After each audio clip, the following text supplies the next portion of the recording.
Tate Chronicles now transmitting. Welcome to the Tate Chronicles on Healthcare Now Radio.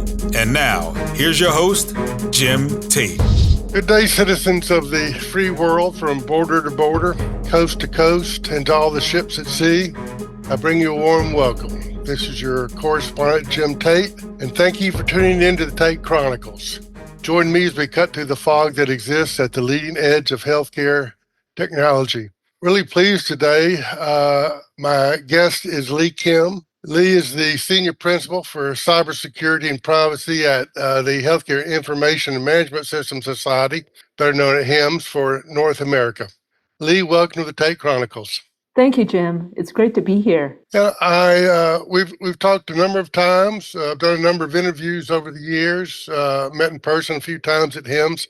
So I'm always glad to get your comments and commentary, Lee. But first, let me kind of kick things off. You know, one of the giant, of course, buzzwords in all domains is AI. And so I've been looking forward to talking to you about the rise of AI use in many aspects of healthcare, and particularly to you, wondering about your thoughts on the impact on cybersecurity. So my first question for you is, what do you see as some of the potential threats from AI to the healthcare domain? What should we worry about? Well, I think to approach that question, if you don't mind, I wanted to take a bit of a step back and please frame what cybersecurity means in healthcare and how AI plays into that. Great. So nowadays, in terms of cybersecurity, it's essential. There's hardly anything that we communicate with, that we do, that we analyze or access that isn't electronic. So just I was speaking to someone else the other day, unless you have safe and secure communications, data processing, creation, and everything in between, you aren't going to have a business or an entity that's able to do what it's supposed to do. Mm-hmm. So they go hand in hand in terms of cyber. And I view artificial intelligence to be the same way, in that AI is certainly a tool, a process that is embedded within technologies, increasingly embedded within software, sometimes also at the hardware level, even down to the chips. So rather than saying AI is just a thing that you add on, I think we need to face the reality that AI will be, just like cybersecurity, will be something that's integral to pretty much everything, because ultimately, even though we do see it integrated here and there, especially by our vendors, we certainly need to also be forward-looking in terms of how pervasive it will be tomorrow as well. You know, one of the things as you speak, Lee, it occurs to me that some of the most damaging hacks to healthcare were not done by the use of AI. They were some type of lower level attack, like Change Healthcare. What was that attack like? Did somebody just was able to get user IDs and passwords and get in there? To me, that maybe not in terms of numbers of people, but in the financial damage caused by that hack across thousands of providers and I don't know how many hospitals, an incredibly destructive hack. How did that happen? I mean, that wasn't AI. That was just some tool from somebody's toolbox, or am I wrong there? Yeah, I understand. So in terms of situations like the one that you had mentioned, mm-hmm. with Change Healthcare and other events that we've had, basically the thing to keep in mind with a situation like Change is that a lot of the initial points of compromise can include things like social engineering. You have people with trusted access, and they have access to, things like, valuable patient information and other things. And that opens the door essentially to compromise most frequently. So I think that that's something to be certainly cognizant about this day and age, in terms of how these things typically do occur in terms of an initial point of compromise. And we can only do that by helping to secure the human factor.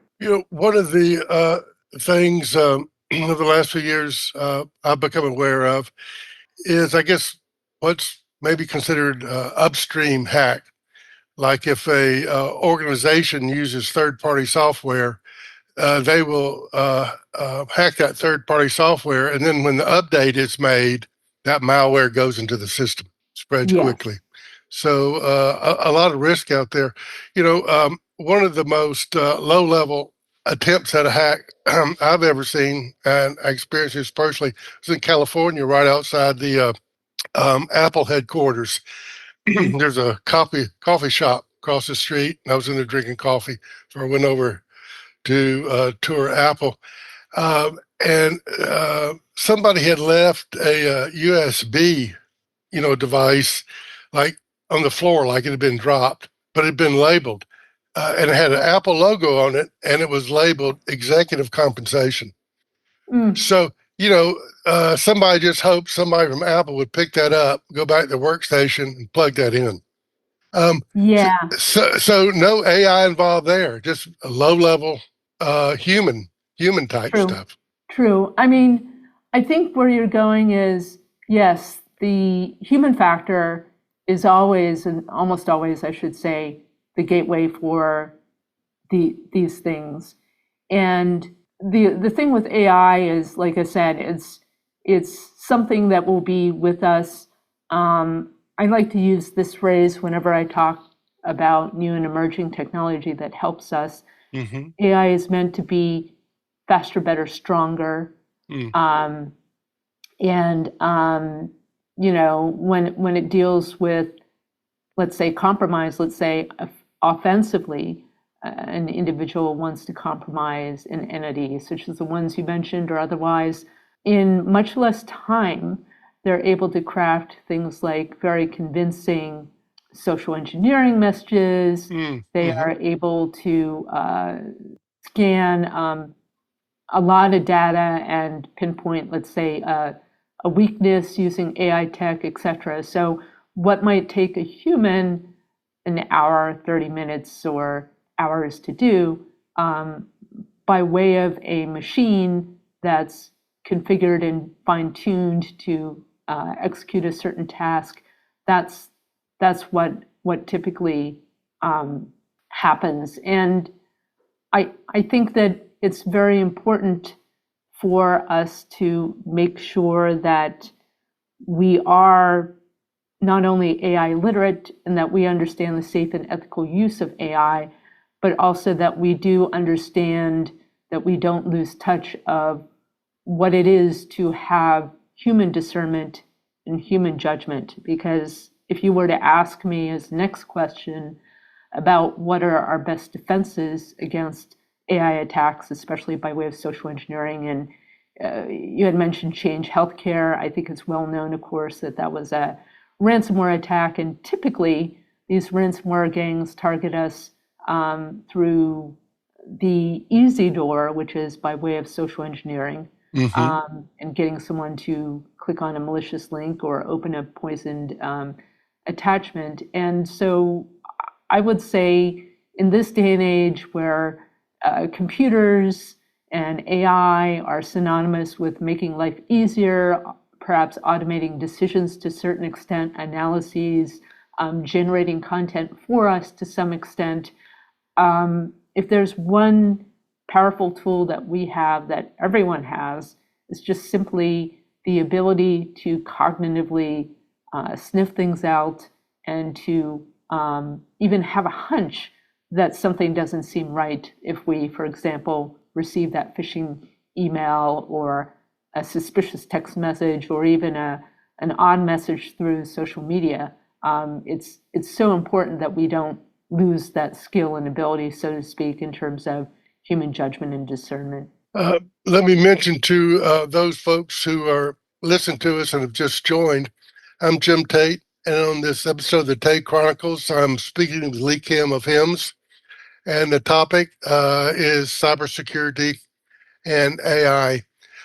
And I guess one thing that AI would be good at in terms of protecting healthcare data is the ability to recognize new patterns before a human would recognize new patterns. Whether it's new variations of attack modalities or just suspicious activity. I'll give you one example. I don't know how many bogus emails you get a day, Lee, but I'll get 2 or 3 a day that say this is an invoice or we tried to deliver a package or whatever. And so I pretty easily recognize, I'm scared to say it's easy to recognize, but in most cases, it's easy to recognize that those are some type of cyber attack towards me. But there is, I sure wish I had some type of AI running on my PCs that would say there's a 99% chance that this email is dangerous. Not that it has a virus, but there's a dangerous component to it. Hopefully, we get some stuff like that. I don't know how far things. It really goes to the point, Lee, of the status of healthcare institutions and providers being able to use some type of AI to protect and ensure cybersecurity. Where are we in that regard? Sure. So I can tell you that back in the day, 20 some years ago, I was a private practice lawyer, and I'm actually a patent attorney, admitted to practice before the USPTO. And I can tell you that based on various patent searches that I've done over time, including in the last 15 to 20 years, that thing that you mentioned in terms of the ability of AI or automated processes to detect anomalous patterns in terms of those heuristic scanning, so to speak, as opposed to a signature on a virus. Sure. That's been essentially maturing for the last 15 to 20 years. So we are at a pretty good state nowadays where, we've just mentioned ransomware in the last handful of minutes. If there's a process where it's attempting to, let's say, access a secure area of memory, or it's seemingly trying to lock out a certain process, which is essential for access to a computer, et cetera, and that's not your baseline normal, then the way technically this kind of software functions is that it will aim to essentially kill that process that seems to be anomalous, or in some cases flag it so that human action can be taken. So fortunately, this automated security guard of sorts, for lack of better words, has been in development, has evolved over the past 15 to 20 years, where it does make life much, much easier. So as a result, in many antivirus products that we use and enjoy at the consumer level, but especially in terms of endpoint detection and response for healthcare organizations, we are at a point where, especially with EDR, we are able to look at various endpoints at once, see if there's a pattern, scan across networks, look for things that may be anomalous, and frankly, shut it down or at least put something in quarantine until there can be human action. So fortunately, this is not new. Fortunately, it's not untested waters. And the only thing that's happening is that it is getting better and better. We've mentioned ransomware a couple of times. I don't know how accurate it is, but the perception is that ransom is very frequently paid. I think healthcare paid. I think most hospitals pay. Does that bear out in reality? Well, I think you're asking the right person, because I'm in the process of looking at our information this year for the HIMSS Healthcare Cybersecurity Survey, and we've also looked at previous data as well.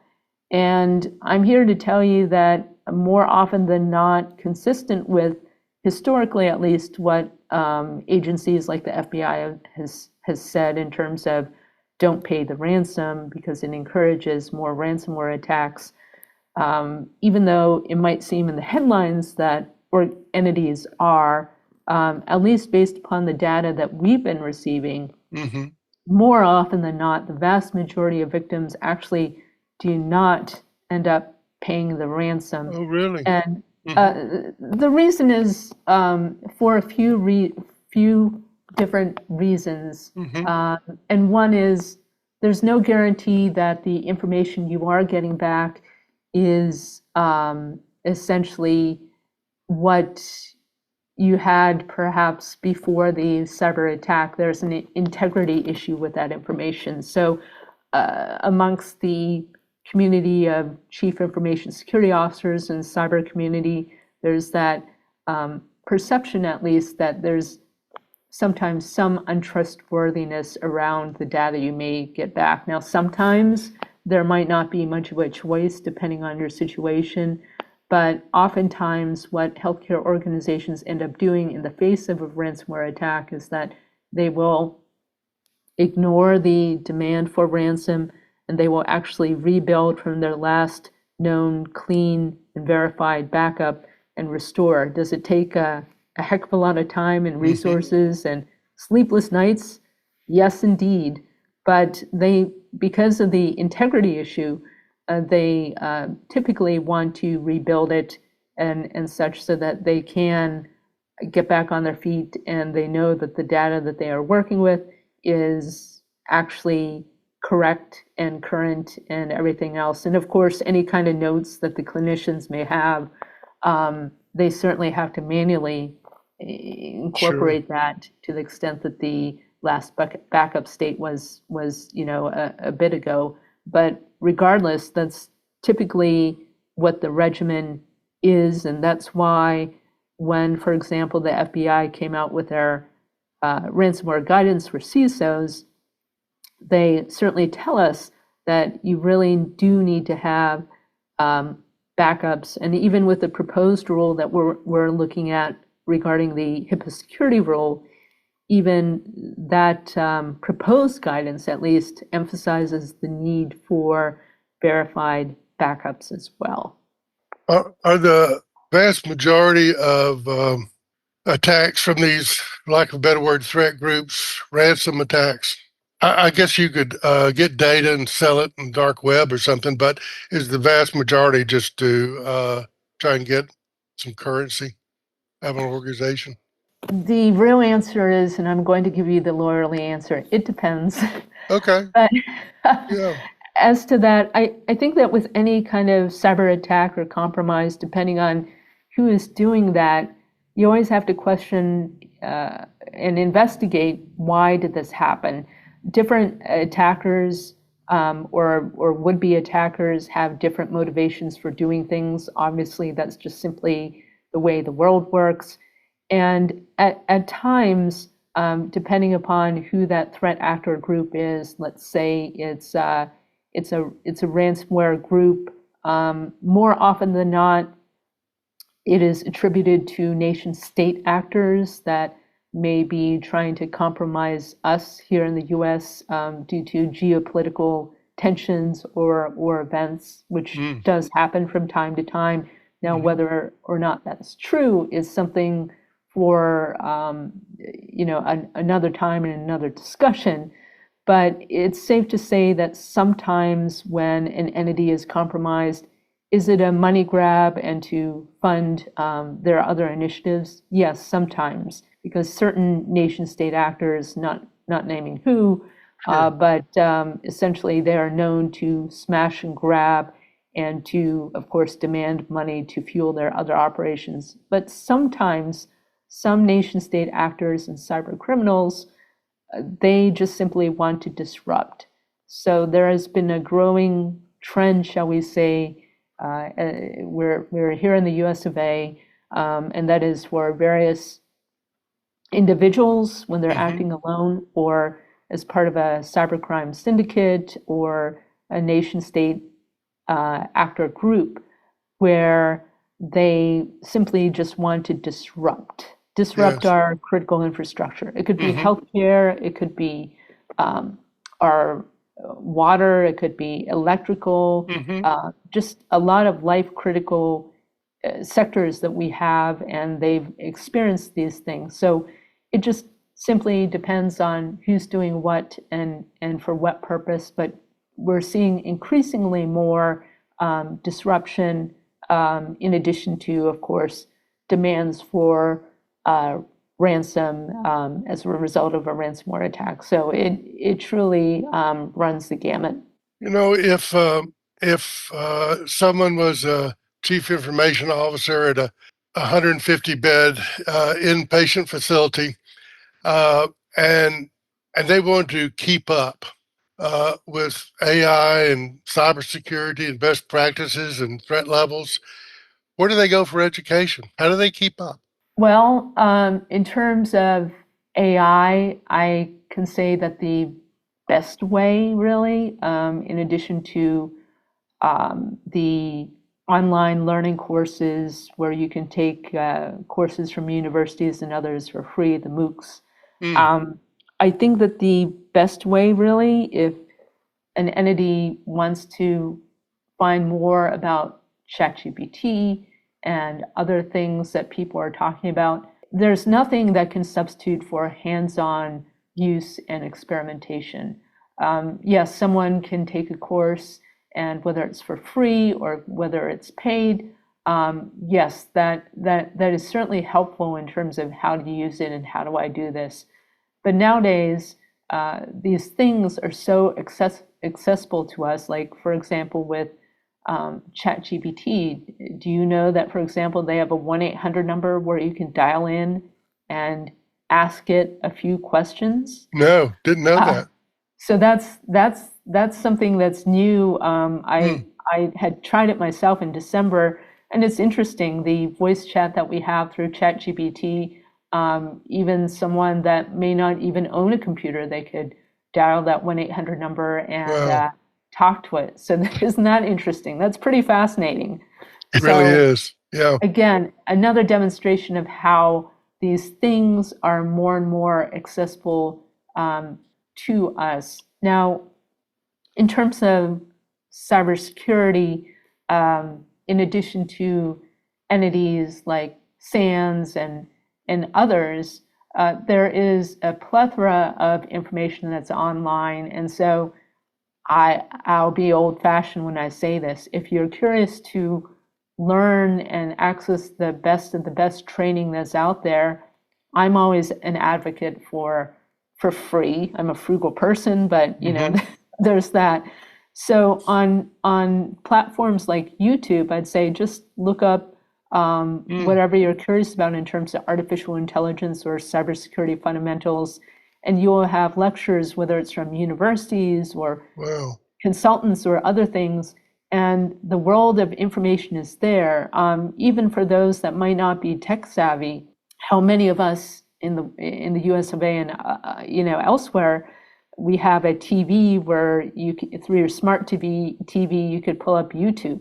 So you could just simply, quote unquote, type it in using your remote with that and access that content and learn more about it. Because I strongly believe that knowledge provides not only comfort, but also it empowers a person. And if there's one thing that is really vital in today's 2025 day and age, it's you need to be technically literate, you need to be cyber literate, you need to be now AI literate. It's moving very fast, yes, but it's not impossible, especially if you take it from a point of curiosity as opposed to, let's say, fear or assuming that it's too complex. Good. I'll tell you what my plan is, kind of get up to speed on what I don't know yet, is at the upcoming HIMSS 2025 conference in Vegas. I think it's March 3rd through 6th. There's a day-long pre-conference healthcare cybersecurity forum. So I'm definitely going to be there for that, just to know, hopefully, what I don't know right now. Yeah, with the Healthcare Cyber Forum in Vegas, which is part of the pre-conference, as you noted, it'll be a very interesting perspective in terms of cyber, because I think where we're at now is that we want to give people an understanding of what kinds of tools and what kinds of use cases can you do to get, again, faster, better, stronger in terms of cyber. And of course, a bit of AI will be thrown in. So a lot of the attendees that do sign up and attend for the forum will see real world examples and insights in terms of how these tools work, and how they can better equip their organization to withstand today's threats from a defensive standpoint.